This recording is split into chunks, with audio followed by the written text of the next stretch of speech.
آنسو نکل پڑے ہیں زندگی کے اس سفر میں، جدھر دیکھو مقصد کی محبت اور مطلب کی دوستیاں۔ اوروں کے لیے جیتے تھے تو کسی کو شکایت نہ تھی، تھوڑا سا اپنے لیے کیا سوچ لیا، زمانے کے لیے خود غرض ہو گئے۔ اپنوں نے بھی نہ سوچا کہ اجڑوں گا تو کدھر جاؤں گا، آشیانہ جن کا نہ ہو وہ پرندے اکثر مر ہی جاتے ہیں۔ الفت بدل گئی، کبھی نیت بدل گئی، خود غرض جب ہوئے تو پھر سیرت بدل گئی۔ اپنا قصور دوسروں پر ڈال کر کچھ لوگ سمجھتے ہیں حقیقت بدل گئی۔ کسی کی میٹھی باتوں کا یہ مطلب ہرگز نہیں ہوتا کہ آپ اس کے لیے خاص ہیں۔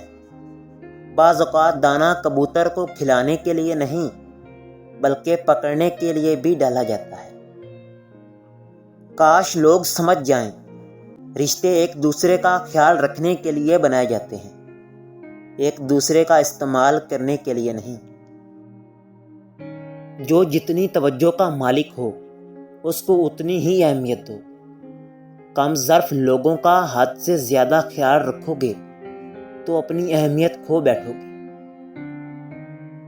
جب سایہ قد سے بڑا اور باتیں اوقات سے بڑی ہونے لگ جائیں تو سمجھ جاؤ کہ سورج غروب ہونے والا ہے۔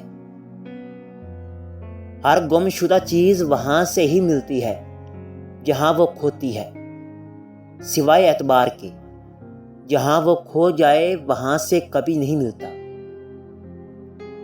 کچھ لوگ اپنے خلاف تو ایک لفظ بھی برداشت نہیں کر سکتے، لیکن اپنا زیادہ تر وقت دوسروں پر تنقید میں صرف کر رہے ہوتے ہیں۔